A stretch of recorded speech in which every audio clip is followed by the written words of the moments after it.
ಇದು ನಶಾಮುಕ್ತ ಭಾರತ ಅನ್ನುವಂಥ ಒಂದು ಕಾರ್ಯಕ್ರಮ. ಈ ಕಾರ್ಯಕ್ರಮವನ್ನು ವಿಕಲಚೇತನರು ಮತ್ತು ಹಿರಿಯ ನಾಗರಿಕರ ಸಬಲೀಕರಣ ಇಲಾಖೆ ಕೊಪ್ಪಳ ಹಾಗೂ ಭಾರತ ಸರ್ಕಾರ ನವದೆಹಲಿ ಇವರ ಆದೇಶದ ಪ್ರಕಾರ ಈ ಒಂದು ಇವತ್ತಿನ ಯುವಕರು ದುಶ್ಚಟಗಳಿಂದ ಮಾರಕರಾಗಿ ಅನೇಕ ರೋಗ ರುಜಿನಗಳಿಂದ ಬಾಳಿ ತಮ್ಮ ಜೀವನವನ್ನು ಹಸನುತ್ತಿದ್ದಾರೆ.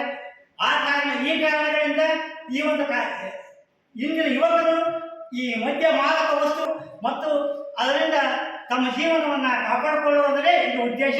ಅದಕ್ಕಾಗಿ ಈ ಒಂದು ನಶಾಮುಕ್ತ ಭಾರತ ಕಾರ್ಯಕ್ರಮವನ್ನು ಬಂಡಿಕೊಪ್ಪ ಗ್ರಾಮ ಪಂಚಾಯತಿ ಕಾರ್ಯಾಲಯದಲ್ಲಿ ಏರ್ಪಡಿಸಲಾಗಿದೆ. ಈ ಕಾರ್ಯಕ್ರಮಕ್ಕೆ ಬಂದಿರತಕ್ಕಂಥ ಎಲ್ಲ ನನ್ನ ಆತ್ಮೀಯ ವಿಕಲಚೇತನ ಬಂಧುಗಳೇ ಹಾಗೂ ಮತ್ತು ಇನ್ನುಳಿದ ಅಣ್ಣ ತಮ್ಮಂದಿರೇ ಪ್ರಪ್ರಥಮವಾಗಿ ಸ್ವಾಗತವನ್ನು ಕೋರಿ ಈ ಒಂದು ನಶಾಮುಕ್ತ ಭಾರತ ಕಾರ್ಯಕ್ರಮವನ್ನು ಏರ್ಪಡಿಸಿದ್ದೀವಿ. ಅದಕ್ಕೆ ಈ ಕಾರ್ಯಕ್ರಮಕ್ಕೆ ನೀವೆಲ್ಲ ಭಾಗವಹಿಸಿದ್ದು ಅತ್ಯಂತ ಭಾಳ ಸಂತೋಷಕರವಾಗಿರ್ತಕ್ಕಂಥ ವಿಚಾರ. ಅದಲ್ಲದೆ ಇದು ವಿಕಲಚೇತನ ಮತ್ತು ಹಿರಿಯ ನಾಗರಿಕರ ಸಬಲೀಕರಣ ಇಲಾಖೆಯ ಅಂಗಗಳ ಕಲ್ಯಾಣಾಧಿಕಾರಿಗಳು ಏನಾಗಿರ್ತಾರೆ, ಅಧ್ಯಕ್ಷರಾಗಿದ್ದಾರೆ.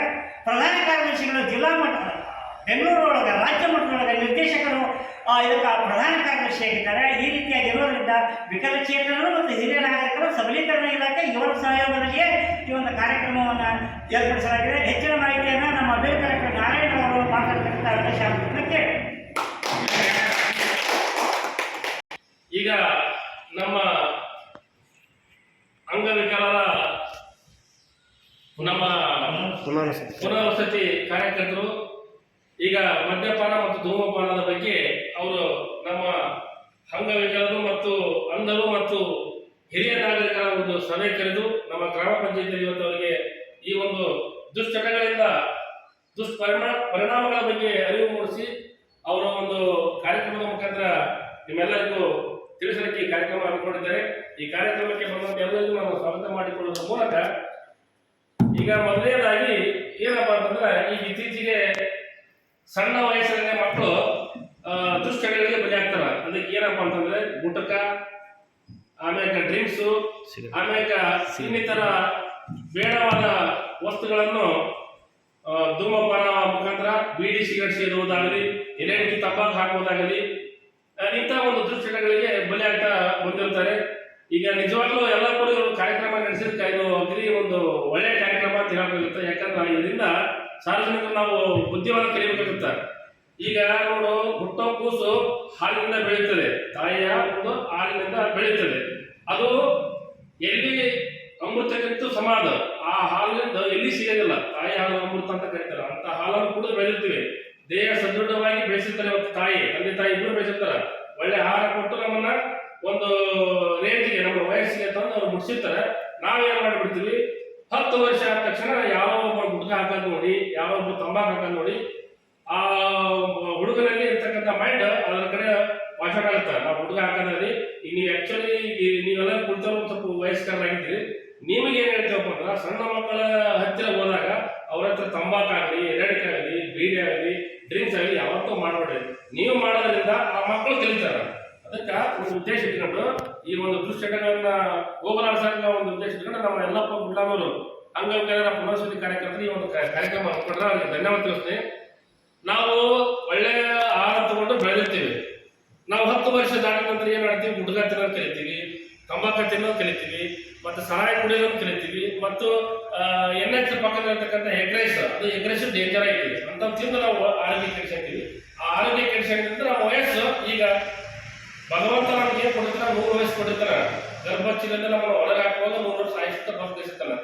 ನಾವೇನ್ ತಪ್ಪು ಮಾಡ್ತೀವಿ, ಇಂಥ ದುಶ್ಚಟಗಳಿಗೆ ಬಲಿ ಆಗ್ತೀವಿ. ಊಟಕ, ತಂಬಾಕ, ಡ್ರಿಂಕ್ಸು, ಆಮೇಲೆ ಇಂಥವು ಬೇಡವಾದ ಎಗ್ ರೈಸು ಇಂಥವೆಲ್ಲ ತಿಂದು ನಾವೇನ್ ಮಾಡ್ತೀವಿ, 50-60 ದಾಟಿ ಹೃದಯಘಾತ, ಕಿಡ್ನಿ ವೈಫಲ್ಯ, ಶುಗರು, BP ಇಂಥ ಹಚ್ಕೊಂಡು ನಾವು ಸಾಯ್ತೀವಿ. ಅದಕ್ಕೆ ದಯಮಾಡಿ ನೀವೆಲ್ಲರೂ ಗುಡ್ಗ ತಿನ್ನೋದು ಬಿಡ್ರಿ. ಗುಡ್ಗ ತಿನ್ನೋದಕ್ಕಿಂತ ಏನ್ ಮಾಡಿ, ಗುಡ್ಗಕ್ಕೆ ಏನಂದ್ರೆ ನಿಮ್ಗೆ 5 ನಿಮಿಷ ಗುಡ್ಗ ಬಾಯಿಗಿಂತ 5 ನಿಮಿಷ ನಿಮ್ಗೆ ಅಗದಿ ಸುಖ ಅನಿಸ್ಬೋದು.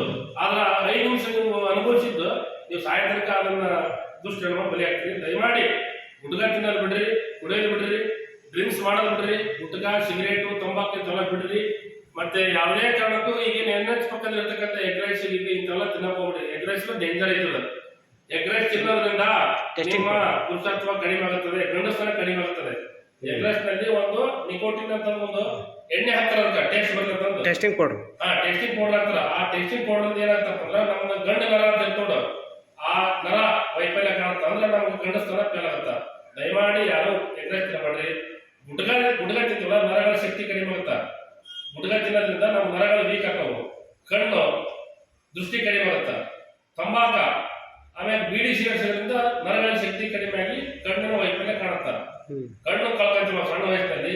ಅದಕ್ಕೆ ದಯಮಾಡಿ ಕುಡಿಯೋದ್ರಿಂದ ಲಿವರ್ಗಳು ಬಾಧ ಆಗ್ತವೆ. ನಾವು ಡ್ರಿಂಕ್ಸ್ ಮಾಡ್ತವಲ್ಲ, ಕಿಡ್ನಿಗಳು ಬಾಳ ಆಗ್ತವೆ. ಕಿಡ್ನಿಗಳು ಬಾಧ ಆದ ಟೈಮ್ ನಮ್ಗೆ ಏನಾಗುತ್ತ, ಎಲ್ಲಿ ಬೇಕಾದ್ರೆ ಬಾವು ಬರ ಕಾಣುತ್ತೈತಿ. ಬಾವು ಎಲ್ಲಿ ಬೇಕಾದ್ರೆ ಬಾವು ಬರ್ತವು, ಕಾಲು ಬಾವು ಬಂದು, ಕೈ ಬಾವು ಬಂದು ಬಂದು ಕಿಡ್ನಿ ತಗೊಂಡೈತಿ. ಕಿಡ್ನಿ ಬಾವು ಬಂದು ಮುಗೀತು. ಉದಾಹರಣೆ ಆಲ್ರೆಡಿ ಲಿವರ್ ಬಾಧ ಆದ್ರೆ ಈಗಾಗಲೇ ನಮ್ಮ ಗ್ರಾಮದಲ್ಲಿ ಸಿಕ್ಕಾಪಟ್ಟೆ ಜನ ಮೃತಪಟ್ಟರ. ದಯಮಾಡಿ ನಾ ಎಲ್ಲರೂ ಕೈ ಮುಗಿದು ಬೇಡಿಕೊಳ್ತೀನಿ, ನೀವು ತಂಬಾಕು ತಿನ್ನೋದನ್ನು ಬಿಡ್ರಿ, ಗುಡ್ಗ ತಿನ್ನೋದನ್ನು ಬಿಡ್ರಿ, ಮತ್ತು ಕುಡಿಯೋದನ್ನು ಬಿಡ್ರಿ. ಯಾಕಂದ್ರೆ ನಿಮ್ಮಿಂದ ನಿಮ್ಮ ಹೆಣ್ಣು ಮಕ್ಕಳು ನಿಮ್ಮ ದುಡಿಮೆಯಿಂದ ಬದುಕ್ತಿರ್ತಾರ. ನೀವೇನಾರ ಅನಾರೋಗ್ಯದಿಂದ ಆಸ್ಪತ್ರೆಗೆ ದಾಖಲಾಗಬೇಕಂದ್ರ ಅಲ್ಲಿ ಹೇಳ್ತಿ ನಿಮ್ಗೆ ದುಡಿದು ದವಾಖಾನೆ ದುಡ್ಡು ಕಟ್ಟಬೇಕು ಸಂಭವ ಬರ್ತದೆ. ದಯಮಾಡಿ ಯಾರು ಈ ಸೂಚನೆಗಳ ಬಲಿ ಆಗಬೇಡಿ. ಆಮೇಲೆ ಯಾವುದೇ ಕಾರಣದಿಂದ ನೀವು ಎಗ್ ರೈಸ್ ಆಗಲಿ ಅಥವಾ ಕರಿದ ಪದಾರ್ಥಗಳಲ್ಲಿ ಕಡಿಮೆ ಮಾಡಿ ತಿನ್ರಿ, ಬೇಡವಲ್ಲ, ಕಡಿಮೆ ಮಾಡಿರಿ. ಎಗ್ ರೈಸ್ ತಿನ್ನಕ ಎಗ್ ರೈಸ್ಗೆ ಅಂಟ್ಕೋಬೇಡ್ರಿ. ಮಿರ್ಚಿ ಒಗ್ಗರಣೆ ತಂದು ಮಿರ್ಚಿ ಒಗ್ಗರಣೆ ಅಂಟ್ಕೋಬೇಡ್ರಿ. ನಾನಾ ಥರ ತರಕಾರಿ ಪಲ್ಯಗಳು ತಿನ್ರಿ. ಆಮೇಲೆ ವಾರಕ್ಕೊಮ್ಮೆ ಮಾಂಸ ತಿನ್ರಿ. ಅದು ದಿನ ತಿನ್ಬೇಡ್ರಿ, ವಾರಕ್ಕೊಮ್ಮೆ ಮಾಂಸ ತಿನ್ರಿ. ಈ ರೀತಿ ನೀವು ಕಡಿಮೆ ಒಂದು ಎಣ್ಣೆ ಅಂಶವನ್ನು ಕಡಿಮೆ ಮಾಡಿಕೊಂಡು ಇಂಥ ಸಂತೆ ಒಳಗೆ ಬಂದಿರ್ತೀವಿ. 10 ರೂಪಾಯಿ ಕೊಟ್ಟು ಪಾಲಕ್ ಸೊಪ್ಪು ಸಿಗ್ತೈತಿ. ಆ ಪಾಲಕ್ ಸೊಪ್ಪು ತಿನ್ನೋದ್ರಿಂದ ನಿಮ್ಗೆ ಕಣ್ಣಿನ ದೃಷ್ಟಿ ಬರ್ತದೆ. ಚಿಕ್ಕವಣ್ಣ ನೋಡಿ, ಚಿಕ್ಕವಣ್ಣ, ಆ ಚಿಕ್ಕವಣ್ಣ ತಿನ್ಬೇಕು. ಪ್ರತಿದಿನ 2 ಚಿಕ್ಕವಣ್ಣ ತಿಂದ್ರೆ ನಿಮ್ಗೆ ಯಾವುದೇ ರೀತಿಯ ಕಣ್ಣು ದೃಷ್ಟಿ ಒಟ್ಟ ಫೇಲ್ ಆಗಲ್ಲ. ಕಣ್ಣು ದೃಷ್ಟಿ ಹೆಂಗೆ ಹಂಗೆ ಇರ್ತದೆ. ಚಿಕ್ಕವಣ್ಣು, ಪಾಲಕ್ ಸೊಪ್ಪು ಇವೆರಡು ಕಣ್ಣಿಗೆ, ಇವೆರಡು ಕಣ್ಣುಗಳನ್ನು ನಿಮ್ಗೆ ದೃಷ್ಟಿ ಕಡಿಮೆ ಒಟ್ಟ ಯಾವುದೇ ಕಣ್ಣಿಗೆ ಎಫೆಕ್ಟ್ ಆಗೋದು ಅಂದ್ರೆ ನೀವು ಡೈಲಿ ಒಂದು ಚಿಕ್ಕವಣ್ಣು, ಒಂದಿಷ್ಟು ಪಾಲಕ್ ಸೊಪ್ಪು, ಮೆಂತ್ಯ ಸೊಪ್ಪು ಇದು ತಿನ್ರಿ. ರೊಟ್ಟಿ ಒಳಗೆ ನಿಮ್ಗೆ ಕಣ್ಣಿಂದ ಹಾಳಾಗಲ್ಲ. ದಿನಕ್ಕೆ ಒಂದು ಅರ್ಧ ಸೇವು ತಿನ್ರಿ, ನಿಮ್ಗೆ ಹೃದಯಾಘಾತ ಬರಲ್ಲ. ಸೇವುಗಳನ್ನ ಒಂದು 2 ತಗೊಂಡ್ಬರ್ರಿ, ಅದು 6 ದಿವಸ ಆಗುತ್ತೆ. ಅರ್ಧ ಪೀಸ್ ಮಾಡಿ ತಿನ್ರಿ. ದಿನ ಅರ್ಧ ಪೀಸ್ ನೀವು ಸೇವುಗಳು ತಿನ್ಕೊಂಡ್ಬಂದ್ರೆ ನಿಮ್ಗೆ ಹೃದಯಾಘಾತ ಬರಲ್ಲ. ಆಮೇಲೆ ನೀರನ್ನ ಜಾಸ್ತಿ ಕುಡಿರಿ. ನೀರು ಜಾಸ್ತಿ ಕುಡಿಯೋದ್ರಿಂದ ನಿಮ್ಮ ಕಿಡ್ನಿಗಳು ಕ್ಲೀನ್ ಆಗ್ತಾವೆ, ಸ್ವಚ್ಛ ಆಗಿರ್ತಾವೆ. ಇವನ್ನೆಲ್ಲ ನೀವು ಪ್ರತಿದಿನ ನೀವು ಬೆಲೆ ಇಡಬೇಕು. ಇವಾಗ ಬೆಳಗ್ಗೆ ಕುಡಿ ಏನಾಗ್ತಪ್ಪ, ಖಾಲಿ ಹೊಟ್ಟೆಲಿ ಚಾ ಕುಡಿಬಾರ್ದು. ಖಾಲಿ ಹೊಟ್ಟೆಲಿ ಚಾ ಕುಡಿಯೋದ್ರಿಂದ ನಿಮ್ಗೆ ಏನಾಗುತ್ತಪ್ಪ ಅಂತಂದ್ರೆ ಕರುಳು ಮೇಲೆ ಬರ್ತಾ, ಕರುಳು ಸುಡ್ತಾವು. ನಿಮ್ಗೆ ಏನಾಗಲ್ಲ, ಹೊಟ್ಟೆ ಕೂಡಿಲ್ಲಪ್ಪ ಅಂದ್ರೆ ನೀವು ಚಾ ಕುಡಿದ್ರೆ ಕರುಳು ಸುಡ್ತಾವು. ಅದಕ್ಕೆ ಏನಾದ್ರು ಒಂದು ಸ್ವಲ್ಪ ತಗೊಂಡು ಚಾ ಕುಡಿರಿ. ಹೊಟ್ಟೆ ಮೊದಲು ಏನಾರು ತಗೋರಿ, ಆಮೇಲೆ ಚಾ ಕುಡಿರಿ. ಎರಡನೇದು ಬೆಳಗ್ಗೆ 8 ರಿಂದ 9 ಗಂಟೆಗೆ ನಿಮ್ದು ಟಿಫನ್ ಮುಗಿಸ್ಬೇಕು. ನಾಷ್ಟ ಏನಾಗಲ್ಲ, ಹಳಸಿದ್ದೆ ಮನೆಯಾಗ ಹಳಸಿದ್ದೆ ಅನ್ನ, ನಿನ್ನೆ ಅನ್ನ ಏನದ ಅದಲ್ಲ, ನಿನ್ನೆ ಅನ್ನ ನೋಡ್ರಿ. 8 ಗಂಟೆಗೆ ನೀವು 8 9 ಗಂಟೆಗೆ ನಾಷ್ಟ ಮಾಡಿರಿ. ಆಮೇಲೆ ನೀವು 1 ಗಂಟೆ ಅಂದ್ರೆ ಊಟ ಮಾಡಿರಿ. 4 ಗಂಟೆಗೆ ಏನೋ ಸ್ವಲ್ಪ ಸ್ನ್ಯಾಕ್ ತಿನ್ರಿ, ಏನಾರ ಮಂಡಾಳ 4 ಗಂಟೆಗೆ ತಿನ್ರಿ. ರಾತ್ರಿ 6 ಗಂಟೆಗೆ ಊಟ ಮಾಡಿರಿ. ಎಷ್ಟು ಮಾಡಿ ಅಂತ ಬರ್ರಿ, ನೀವು ಆರೋಗ್ಯ ಸುರಕ್ಷಿತವಾಗಿರುತ್ತೆ. ಧೂಮಪಾನ ಬಿಡ್ರಿ, ಗುಡ್ಗ ಬಿಡ್ರಿ, ಆಮೇಲೆ ಬೀಡಿ ಸಿಗರೇಟ್ ಬಿಡ್ರಿ, ಡ್ರಿಂಕ್ಸ್ ಬಿಡ್ರಿ. ಇವನ್ನೆಲ್ಲ ಬಿಟ್ಟಪ್ಪ ಅಂದ್ರೆ ನೀವು 100 ವರ್ಷ ನಿಮ್ಮ ಜೀವನ ಭಗವಂತ ಏನು 100 ವರ್ಷ ಕೊಟ್ಟಲ್ಲ, ಆ 100 ವರ್ಷ ನೀವು ಆಯುಷ್ಯ ಕೊಡ್ತೀರಿ. ಇವನ್ನೆಲ್ಲ ಮಾಡೋದ್ರಿಂದ 50 60 ನೀವು ನಿಮ್ಮ ಕೊನೆ ಆಯುಷ್ಯ ಕಳಿತೀರಿ. ಅದು ದಯಮಾಡಿ ಯಾರು ಬೀಡಿ ಸಿಗರೇಟ್ ಸೇರ್ಬೇಡ್ರಿ. ಆಮೇಲೆ ಕರಿದ ಪದಾರ್ಥ ಕಡಿಮೆ ಮಾಡಿರಿ. ಬೀಡಿ ಎಲ್ಲ ಇವನ್ನೆಲ್ಲ ಗುಡ್ಗಳನ್ನು ನೀವು ನಿಷೇಧ ಮಾಡಿ ಜೀವನವನ್ನು ಭಗವಂತ ಕೊಟ್ಟಂತ 100 ವರ್ಷವನ್ನು ಪೂರೈಸಿ ನೀವು ಆರೋಗ್ಯವಾಗಿ ಬೆಳೆಯುವಂತ ಮಾತನ್ನು ಹೇಳೋದ್ರ ಮೂಲಕ ಈ ಕಾರ್ಯಕ್ರಮ ನಡೆಸಿಕೊಂಡಿದ್ದ ಎಲ್ಲ ಗುಡ್ಗಳಿಗೆ ಧನ್ಯವಾದ ತಿಳಿಸುತ್ತೇನೆ.